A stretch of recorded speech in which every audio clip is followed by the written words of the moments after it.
Sou Marco Aurélio Veloso, diretor do Interpsique. Escolhi como tema para o vídeo de hoje a ética, suas circunstâncias e suas esferas. Há momentos na história em que questões éticas se tornam particularmente agudas. São momentos de profundas transformações e a história costuma cobrar preços altos da humanidade pelas mudanças que produz.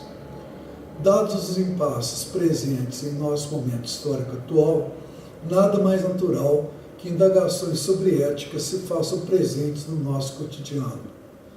Nas famílias, nos pequenos grupos aos quais pertencemos, nas instituições em que trabalhamos, estudamos ou frequentamos, na vida pública do país, nas redes sociais das quais participamos, nas relações internacionais. Por isso escolhi esse tema para conversar com vocês hoje, antecipando nossa conversagem, esse neologismo que criamos para falar de conversa com aprendizagem. Começo por diferenciar ética de moral. Etimologicamente, ambas se referem a condutas humanas. Ética vem do grego ethos, que significa costumes. Moral vem do latim mores, com o mesmo significado. Mas para aí as semelhanças. Em filosofia, dizemos que há uma contradição irredutível entre os sistemas denominados idealistas e aqueles denominados materialistas. Na linguagem comum, as palavras idealismo e materialismo são muito distorcidas. Os sentidos corriqueiros de idealismo, com a conotação de alguém com os pés solidamente plantados no ar, em busca de ideias inalcançáveis, e materialismo, com o significado de alguém interesseiro, voltado exclusivamente para a fruição de bens materiais, do ponto de vista filosófico, não faz qualquer sentido. Os sistemas de pensamento idealistas partem do pressuposto de que toda a realidade se explica a partir de um ponto de partida imaterial, como, por exemplo, um princípio abstrato, um conceito, um ente espiritual que antecede qualquer existência material. Assim, do ponto de vista do idealismo filosófico, toda a realidade provém de uma ideia, daí o nome de idealismo. Já os sistemas de pensamento materialistas partem do pressuposto de que toda a realidade se explica a partir de um ponto de partida material, como, por exemplo, a matéria que constitui o universo, o componente comum concreto de tudo que existe, a realidade concreta.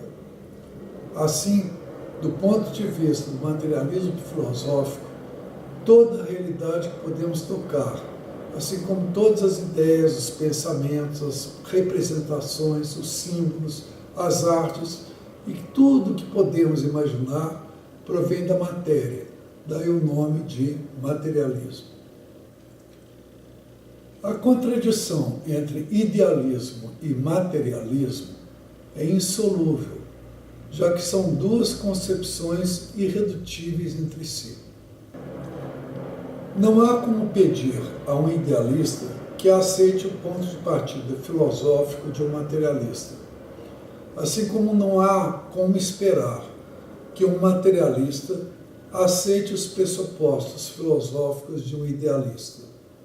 No máximo, conseguirão conviver civilizadamente, cumprindo com o melhor das etiquetas sociais. Podem até ser amigos, apesar de que muito ódio na história atravessa essa contradição e de que muitas guerras e muitas mortes resultaram dela. No entanto, não é razoável esperar que idealistas e materialistas um dia se ponham de acordo.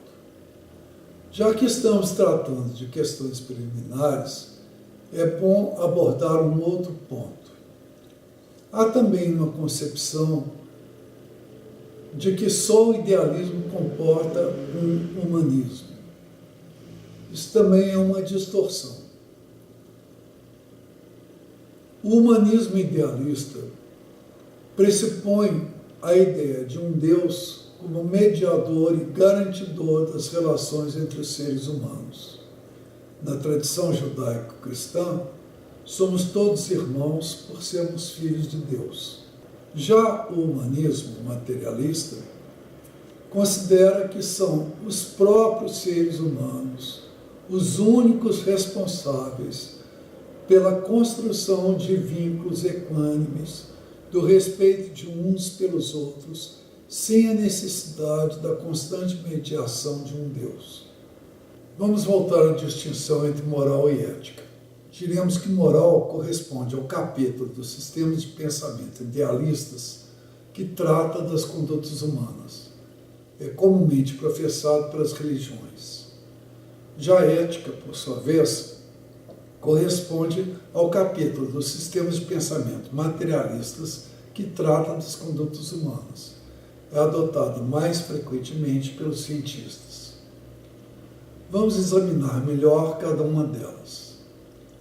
Na moral, parte-se de princípios absolutos, ditos universais, que delimitam o conjunto de condutas consideradas moralmente legítimas. Ou seja, na moral, definidos os princípios absolutos e universais, todo o universo das condutas admitidas como legítimas fica definido, já que o sistema funciona a partir de uma lógica formal. Na lógica formal, as premissas definem as conclusões, como no silogismo. Se de todos os homens se diz que são mortais, e se de Pedro se diz que é um dos homens, então de Pedro se deve dizer que é mortal. Como se vê, a conclusão de Pedro se deve dizer que é mortal já estava contida na premissa do silogismo, denominada de maior. Por isso, a lógica formal é tautológica, redundante, circular, não levando a nenhuma inovação. Tudo o que conclui estava previsto nas suas premissas. Na moral também não há lugar para inovação. Ela se pretende completa, definitiva, imutável. Daí, por exemplo, certos impasses morais. A dificuldade da Igreja Católica de lidar com o divórcio, as resistências religiosas diante das opções de gênero, as resistências de certos grupos sociais à regulamentação do aborto. Na ética, parte-se das contradições inerentes às condições reais das relações entre sujeitos concretos, tratados de uma forma dialética. Ou seja, uma tese leva a uma antítese, que são superados por uma síntese, que se transforma em uma nova tese, negada por uma nova antítese, que levam a outra síntese e assim infinitamente. É a abertura da espiral. A ética é aberta. Ela se dispõe a incorporar fatos novos e situações novas, abordando tudo isso como um novo desafio para o aperfeiçoamento da conduta humana. A ética problematiza, incorpora novas questões, inova, abriu novas perspectivas para as opções de gênero, combateu o apartheid e os preconceitos raciais, reconheceu às mulheres o direito ao aborto, recolocou o divórcio e outras dimensões da sociedade, incluiu temas ambientais na ordem do dia, reivindica tratamentos diferentes, mais humanos, para migrantes e refugiados. Hoje discute com vigor as questões relacionadas à eutanásia e ao direito ao suicídio assistido. Vamos aprofundar, portanto, o exame da ética desse ponto de vista materialista e científico. A ética parte da consideração de sujeitos concretos, inseridos em condições concretas. Por se tratarem de sujeitos necessitados e desejantes, sempre se depara com a contradição entre satisfação e frustração. Por isso, no espaço social, há sempre uma maciça depositação de desejos em busca de satisfação, o que constitui, por si só, um formidável problema ético a ser resolvido e equacionado por qualquer sociedade. Freud fazia uma observação perspicaz. Dizia: é digno de nota que, por pouco que os homens sejam capazes de existir isoladamente, sintam, não obstante, como um pesado fardo os sacrifícios que a civilização deles espera a fim de tornar possível a vida comunitária. Esse fardo é consequência de que, para vivermos em sociedade, sempre teremos que renunciar, em alguma medida, à realização de nossos desejos. Portanto, renúncia ao preço que pagamos para viver em sociedade. A forma como a sociedade cobra de nós tal renúncia é através da repressão. Nos tempos atuais, assistimos a uma profunda mudança na forma de exercício da repressão. Historicamente falando, a repressão na sociedade era exercida de forma piramidal. As elites reprimiam as classes dominadas, submetendo-as às suas normas, e com isso, conseguindo coesão social ao agrupá-las sob o seu comando. Podemos dizer que uma das características mais notáveis das estruturas sociais nesse início do século XXI é o fato de que estão se transformando rapidamente, substituindo pirâmides por redes.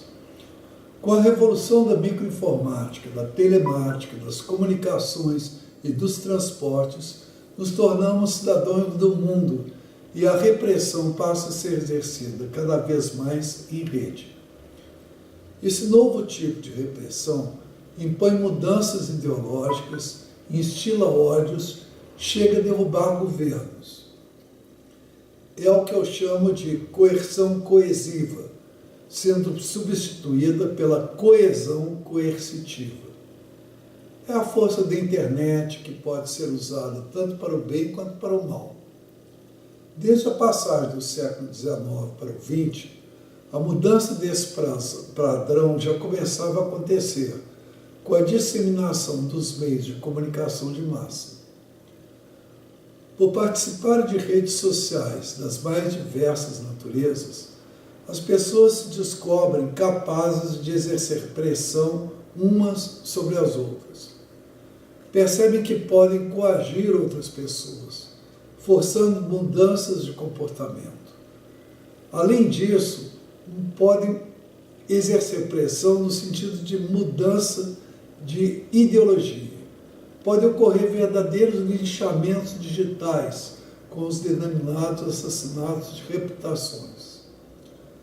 Henrique Pichon Rivière, que criou com sólidas bases na psicanálise a teoria e a técnica dos grupos operativos, ou, em outros termos, elaborou as bases do que denominamos de psicologia social operativa, e ensinava que é dupla nossa inserção nas relações sociais.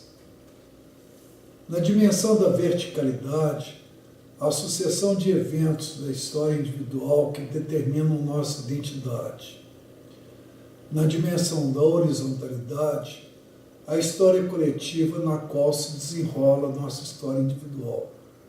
Ou seja, nosso lugar como sujeitos, situados na intersecção desses dois eixos, é o de seres duplamente históricos. Temos uma história individual e pertencemos ao presente de uma história de um grupo social. Há uma outra duplicidade em nós.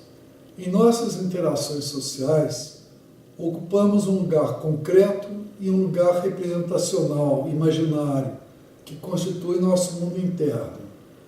Em nosso mundo interno, o ambiente em que interagimos, que também internalizamos, está presente. Somos nós e nossas circunstâncias, nós e nossa rede vincular. Mantemos, então, com o mundo que nos circunda, uma relação de adaptação ativa, ou seja, de mútua modificação com o nosso meio. Rodolfo Boroslavski dizia: só ousamos mudar o mundo se ousarmos antes mudar a nós mesmos. Mas só ousamos mudar a nós mesmos se ousarmos antes mudar o mundo. Ou seja, as duas coisas acontecem ao mesmo tempo. Estamos condenados ao movimento, à mudança contínua e inexorável. Outro ponto importante. Enquanto sujeitos, estamos inseridos ao mesmo tempo nesses diversos âmbitos de interação social da concepção de Pichon Rivière. o individual ou social, o grupal ou sociodinâmico, o institucional ou microsocial, o comunitário ou macrosocial. Nos tempos de hoje, nós temos que acrescentar a esses âmbitos que ele desenvolveu na década de 50, incluindo mais um, o global ou virtual. É importante frisar que estamos inseridos nesses 5 âmbitos ao mesmo tempo e durante todo o tempo. Não há como escapar. Ou seja, a cada dia com mais intensidade, estamos inseridos em redes de vínculos cada vez mais extensas. Do ponto de vista de nossas identidades individuais, essas redes vinculares internalizadas se tornam integrantes de nós mesmos. Ou seja, nos tornamos a cada dia individualmente mais coletivos. Vou pensar agora sobre os lugares das éticas. Falei em éticas no plural. Isso porque, do ponto de vista da ética, devemos distinguir diferentes esferas. São 3 as esferas da ética: a esfera do íntimo, a esfera do privado e a esfera do público, com um alvo comum: regular a equidade nos conflitos entre satisfação e frustração. A esfera do íntimo é o lugar da nossa individualidade, da nossa identidade, do nosso corpo e da nossa mente. É o lugar de nossa inviolabilidade, e por isso mesmo é regida pelo princípio do sigilo e da incolumidade física e mental. A esfera do privado é o das nossas relações mais próximas, como nas famílias, nas amizades pessoais, nos vínculos amorosos. É o lugar da privacidade, da preservação de vínculos, e é regida pelo princípio da discrição, da restrição. Já a esfera do público, nos seus mais diversos âmbitos, é o lugar das relações extensas, envolvendo grande número de pessoas, como nas instituições, na comunidade, nas instâncias políticas, nas redes sociais, etc. É regido pelo princípio da transparência. Dizia Ortega y Gasset que eu sou eu e minhas circunstâncias. Ora, nossas circunstâncias, como vimos, são nossos âmbitos de interação social. É aí que se inserem as esferas da ética. Ou seja, as esferas da ética se aplicam nos seguintes âmbitos: a esfera do íntimo ao âmbito individual ou psicossocial, a esfera do privado ao âmbito grupal ou sociodinâmico, a esfera do público aos âmbitos institucional, microsocial, comunidade ou macrosocial e ao global ou virtual. É importante ressaltar que atravessamos a todo tempo e somos atravessados por eles todos esses âmbitos e essas esferas. Apesar de que o alvo comum das 3 esferas da ética seja o de regular a equidade na contradição entre satisfação e frustração, reduzindo a dor causada por esta última e apaziguando as ansiedades decorrentes dos conflitos, cada uma delas tem características absolutamente próprias, o que nos autoriza a falar de 3 diferentes éticas. A esfera do íntimo dá origem à ética individual, também chamada de ética do sujeito, ética da consciência ou ética da intimidade. Imersos em nossos impasses de subsistência, ela lida com nossas contradições internas, com nossa submissão às nossas necessidades e aos limites a que estamos sujeitos na realização de nossos desejos, o que resulta em ansiedades, angústia, culpa e dor psíquica, sobretudo. Na verdade, ela busca nos reconciliar conosco mesmos, aplacar ou ao menos reduzir nossa dor psíquica, criando condições para uma pacificação interna, uma paz de consciência, na forma de dizer popular.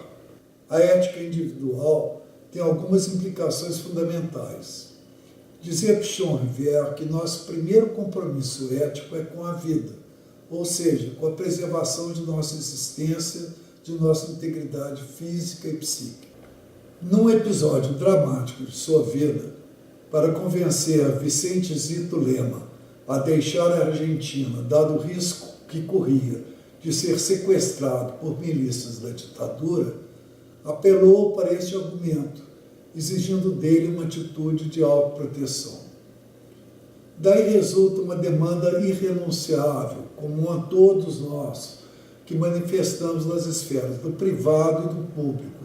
Exigimos nosso direito à incolumidade, ao respeito à nossa individualidade. Existem alguns desdobramentos interessantes da ética individual. Por exemplo, ninguém pode, diante de um tribunal, ser forçado a testemunhar contra si próprio. Para proteger a intimidade, a incolumidade pessoal, é admissível até mentir, conceito de restrição mental. A restrição mental foi uma invenção dos jesuítas para se defenderem dos carrascos dominicanos da Inquisição. Diante de uma pergunta que poderia implicar numa resposta incriminadora, respondiam-se utilizando-se de uma ressalva mental que alterava a interpretação do que diziam. Por exemplo, o inquisitor perguntava: "Você viu fulano?" O inquirindo, olhando para um espaço vazio, respondia: "Não." Ou seja, guardava para si a primeira palavra da resposta completa: "Aqui não." Mentia sem mentir, expediente bem jesuítico. Na mesma linha do exemplo anterior, toda forma de tortura é um atentado grave à incolumidade da pessoa. E podemos apontar ainda outros desdobramentos da ética individual, como: todo preso tem o direito de tentar fugir.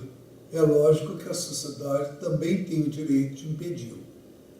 O criminoso, ainda que confesso, tem direito à defesa competente, que visa, em última instância, reduzir o dano decorrente da pena atribuída ao crime que cometeu.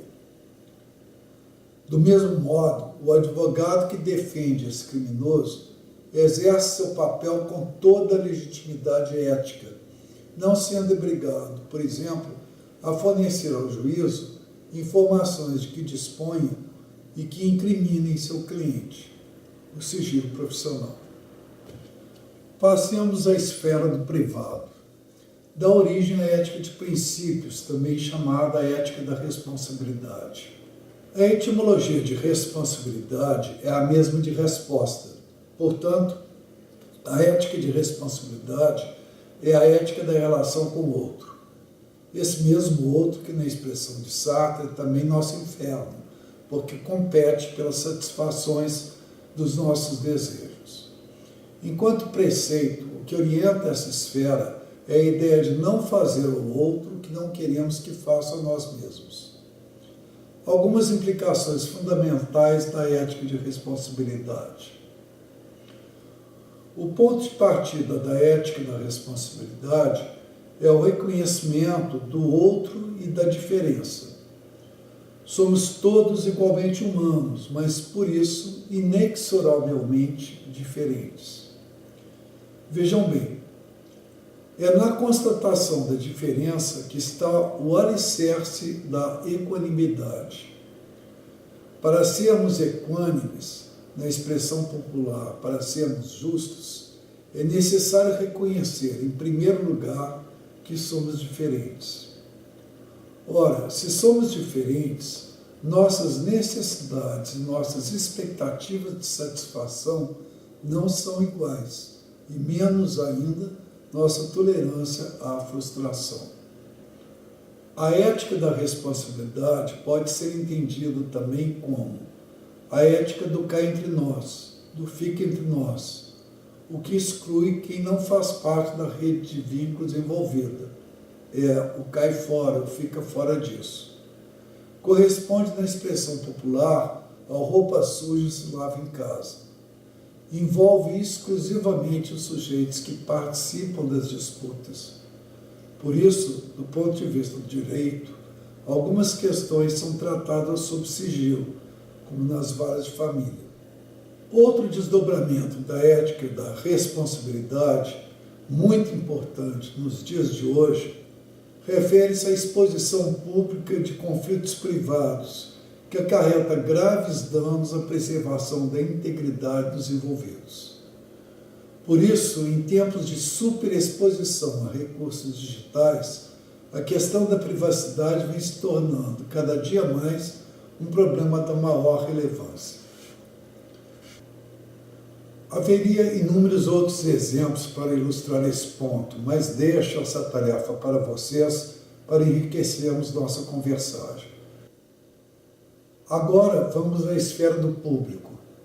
Ela dá origem à ética de resultados, também chamada de ética de eficácia, a ética de grupo ou ética do coletivo.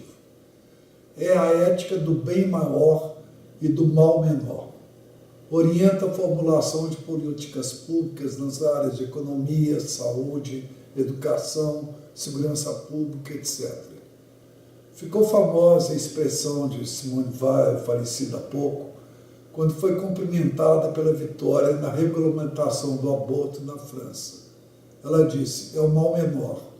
Referia-se ao objetivo de redução da morte de mulheres em razão da prática de abortos clandestinos. Outros aspectos interessantes da ética de resultados.